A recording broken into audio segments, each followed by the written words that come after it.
Stage 7 of La Vuelta, a magnificent day, one you'd reach for the bike, but not when you saw the profile.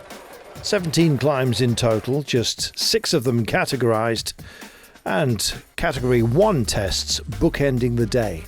So straight out of the back door, it was to be a mighty test that surely would establish a breakaway.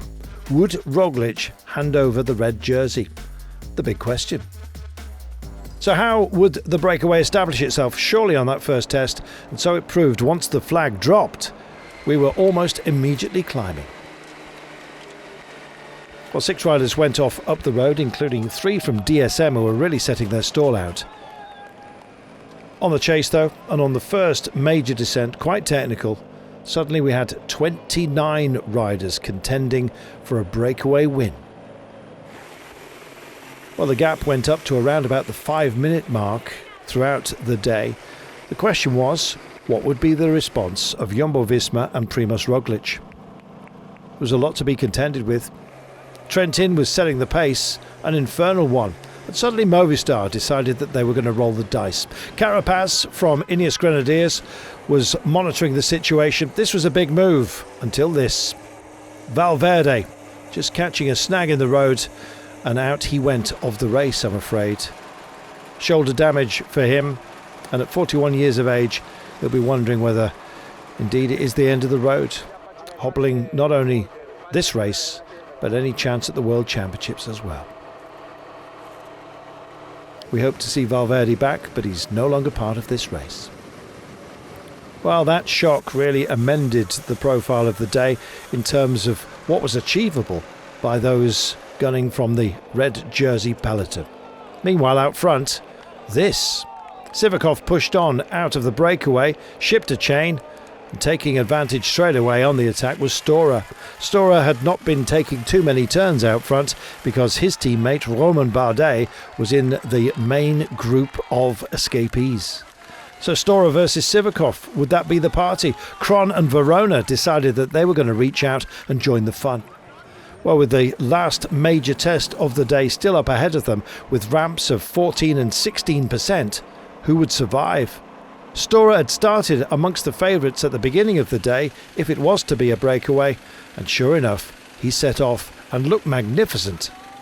Verona, we thought, may have a chance to catch him, but it wasn't to be. Sivakov started to fade as well, and Stora was bringing it home for DSM and of course for himself. This win has been a long time coming for his team. Joy for the man from Perth. He delivered.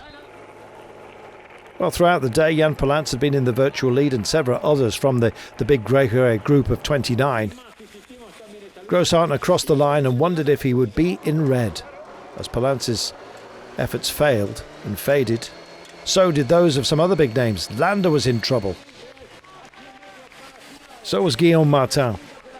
Yates came home leading a group of favourites, including Mas, Miguel Angel Lopez, Bernal, and of course Roglič himself.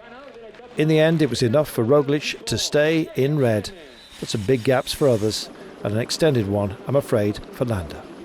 Stora dominant on the day, a beautiful performance from the man down under who came out on top. Verona, Sivakov, Kuss, Haig, Bardet, Grosshartner, who missed out on taking the jersey, in the end by a modest margin of just 8 seconds. Great performance by Adam Yates. He looks strong. Roglič looks in control. Unflappable, you might say. But 8 seconds is not a huge margin, and there's still 2 Movistar riders in the frame, Mas and Lopez, Palance hovering, Bernal, Haig, Kuss, Vlasov, and now Yates at 1:22.